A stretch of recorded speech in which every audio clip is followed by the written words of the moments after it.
La gente que ha comido en un restaurante de pesadillas en la cocina de Gordon Ramsay, ¿qué tal estuvo? Solía ir de vez en cuando a Zócalo, un restaurante mexicano de Filadelfia. La comida era mucho mejor antes de que Gordon cambiara el menú. Todo su problema era la ubicación. Está al lado de dos universidades, pero no es el tipo de lugar al que irían los estudiantes. Al personal y a la facultad les encantaba, pero estaba demasiado lejos para el periodo habitual de comida, así que la gente iba a un lugar mexicano muy inferior en el centro del campus. A pesar de que el servicio y la comida eran terribles y se tardaba tanto o más en terminar como en ir andando a Zócalo. Si se ve el episodio, se nota que a Gordon le costó mucho trabajo encontrar problemas. La cocina era vieja pero limpia, la comida era estupenda. El dueño barra chef estaba más que dispuesto a aceptar cualquier sugerencia de Gordon, el restaurante era acogedor y el personal era amable. Realmente lo estaban haciendo todo bien. No me gustó mucho la forma en que se retrató a la mujer del dueño en el episodio. Era una mujer encantadora y amable a la que le gustaba asegurarse de que sus clientes se sintieran bienvenidos y estuvieran contentos. Echo mucho de menos ese lugar, y espero que a los propietarios y al personal les vaya bien hoy en día. Fui a Am's Baking Company en Scottsdale, era el restaurante en el episodio con la loca Karen.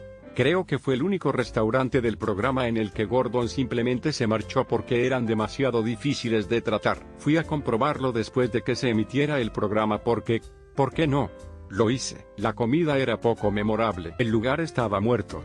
Mi amigo y yo éramos los únicos clientes. El marido barra dueño era nuestro camarero. Era perfectamente agradable. No volví a ir. Y ahora está cerrado.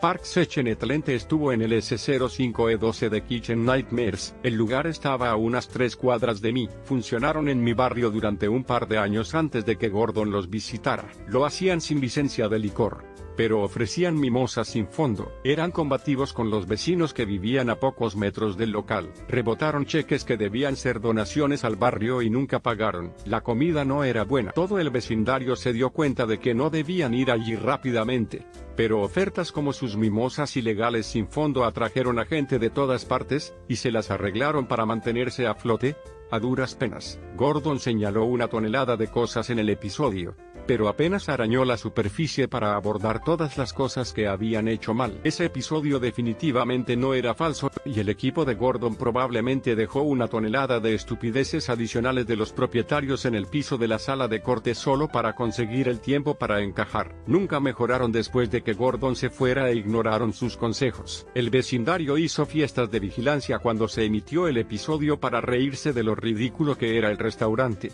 porque todos lo habíamos vivido en primera persona. Park Sech obtuvo una puntuación de 44/100 poco después del episodio y cerró definitivamente algún tiempo después. Un año más tarde, un lugar increíble y divertido ocupó su lugar y todo el mundo lo adora. Sigue allí, es un éxito rotundo. Yo voy allí a menudo.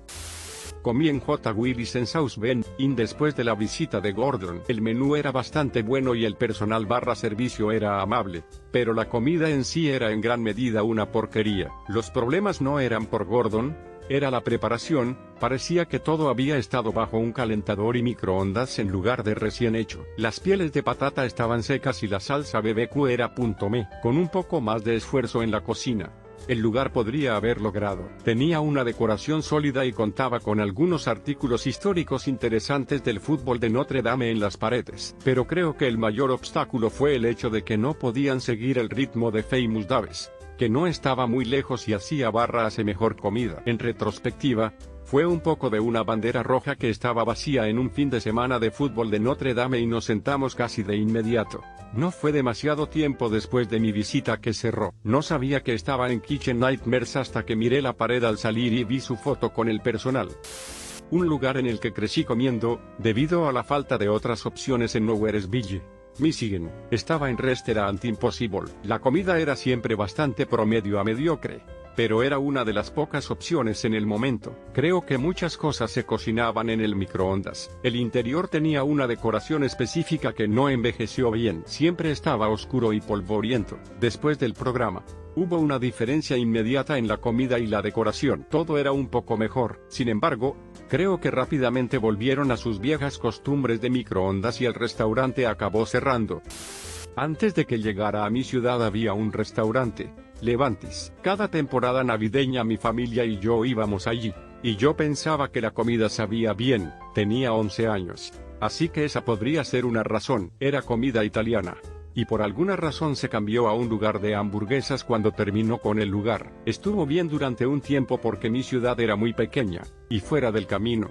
Pero finalmente vendieron el lugar. En mi opinión esto fue debido a la ubicación del lugar, que está en el extremo de la ciudad en lugar de en el centro, y la comida italiana estaba siendo dominado por otro restaurante por la calle. Supongo que a los dueños tampoco les gustaba hacer hamburguesas. Sin embargo, fue genial tener un equipo de televisión en mi calle principal.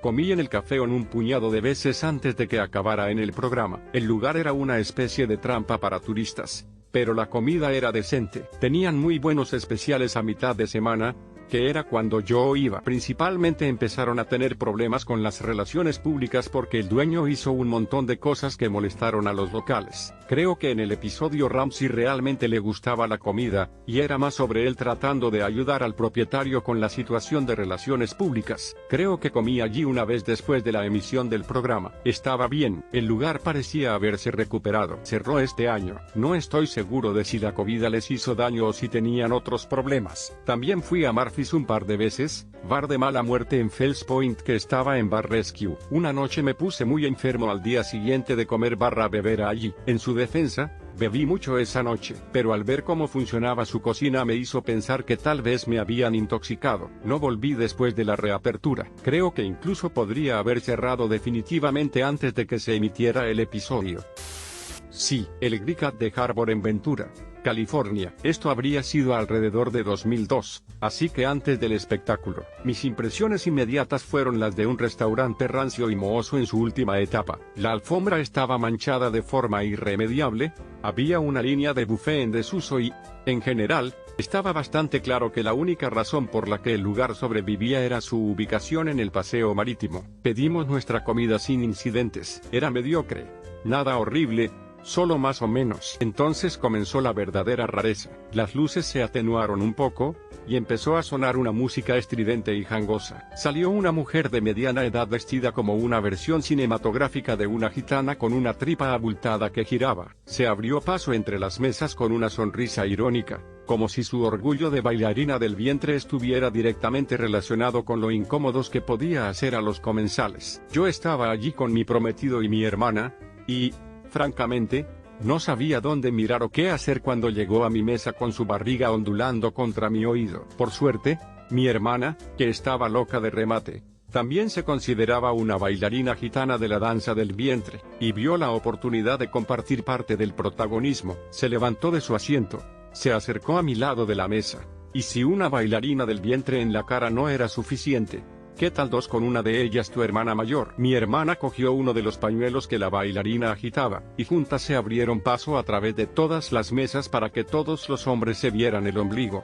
Aunque dudo que nadie estuviera tan sorprendido como yo por todo el asunto. La sala me pareció muy calurosa y apremiante, como si las paredes estuvieran más cerca de lo que parecía cuando entramos y nos sentamos por primera vez. Miré a mi prometido con el impulso de disculparme, pero no pude articular mucho más que un balbuceo sobre mi vaso de agua. Finalmente, la música se detuvo y la bailarina hizo una dramática y floreciente salida a través de unas mohosas cortinas. Mi hermana volvió deslizándose hacia la mesa con una mirada de triunfo. Durante el resto de la noche, opté por no hablar de nada ni mirar a nadie a los ojos. Cuando vi el episodio de Kitchen Nightmares años después, me caí de la silla. Por muy incómodo que fuera para Gordon, al menos no tenía a su hermana saltando de su silla y elevando esa incomodidad a 11.